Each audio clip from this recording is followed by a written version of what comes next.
2025 has the potential to be a generational year for the UFC, right? We have so many potential super fights coming up. We have Jones versus Aspinall, Taporia versus Islam, we have Alex Pereira, so many things to do with him, just so many good fights that we can make. But there's one fight in particular that I don't see anybody talking about that I think would be amazing to happen.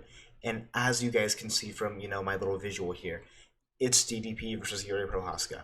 And I know they're in different divisions, right? But just hear me out here. These two guys have some of the most entertaining styles, some of the wackiest, goofiest styles, probably in the entire UFC, right? Both of these guys rely so heavily on their durability to just tank shots and eat whatever their opponent hits and throw something right back at them. DDP is so big and so durable. And DDP, you guys can say, well, these guys aren't in the same weight class. DDP actually walks around heavier than Jiří Procházka, right? And it shocked me to my core because Jiří looks like a big dude. But in his fight against Jamal Hill, he, on fight night, weighed 208.2 pounds. 208.2 pounds. He essentially is barely cutting any weight at all. Do you know how insane and rare that is? Most UFC fighters are cutting at least 20 pounds, I would say, at the very least, right?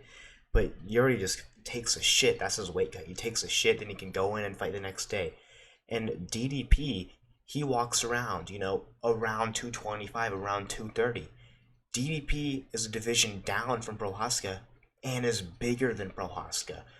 And so, being Jiří, right, having lost to Pereira twice, even if he's beaten everyone else in the division, I mean, if he goes down to middleweight, one good win at middleweight, and that's going to get him a title shot, right? Now, the middleweight division is a little bit weird at the moment, right? We have Hamzat, who's going to be fighting for the title next, right? And we're going to have to assume that DDP gets past Hamzat. There's also Imavov, who just knocked out Izzy.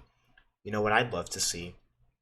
Imavov versus Procházka, and the winner of that can fight for the title next. I think that's a great fight. I think that's an interesting fight, and I think that Jiří would actually win. And then we'd see Jiří versus DDP or Hamzat, whoever wins that fight. That's going to be a close fight, good fight. But could you imagine if we actually were able to get two of the goofiest guys in the entire UFC to fight each other, who rely on their durability, who just walk through punches? I mean, it would be one of the most, probably one of the best fights that there has been. One of the best fights we've seen, because both of these guys, their styles is just going to be amazing, right? And what surprises me the most is that nobody is talking about this, right? Not a single person, and it's such an underrated fight that I think we need to make.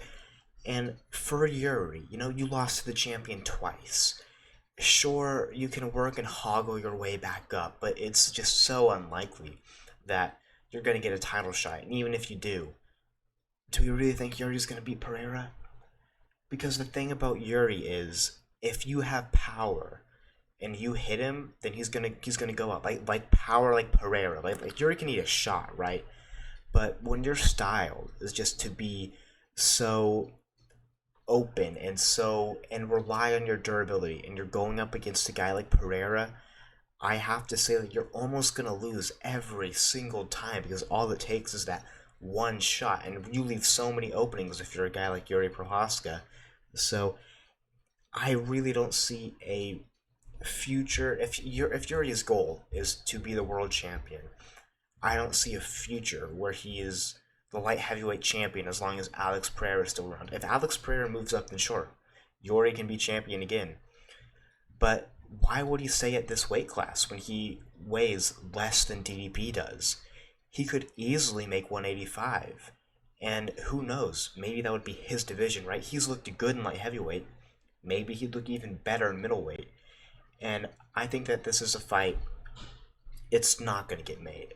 More than likely, it's not going to get made. I don't know what's next for Jiří after beating Jamal Hill, because I know we're doing Jamal Hill versus Khalil Roundtree. That's a banger fight, and Jamal Hill's going to lose. Guarantee it. Khalil's too fast, too powerful for him. But what's next for Jiří Procházka, man?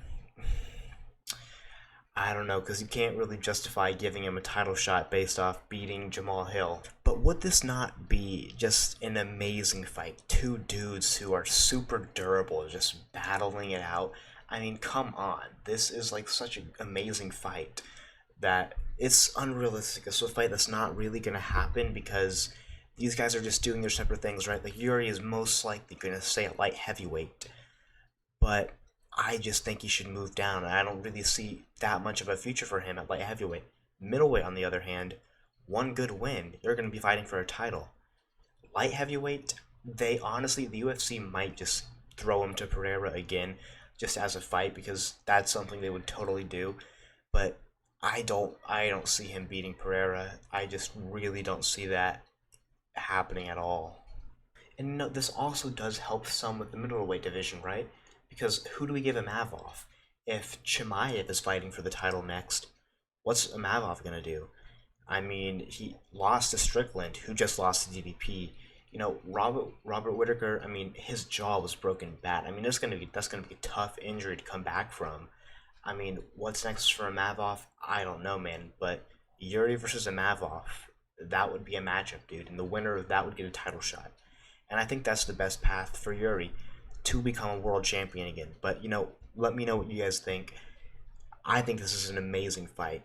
And the UFC could really have a generational 2025 with, so many Alex Pereira fights, this fight, Topuria versus Islam, you have Jones, Aspinall, you even potentially have a Pantoja versus Marab, so many good fights that you could do.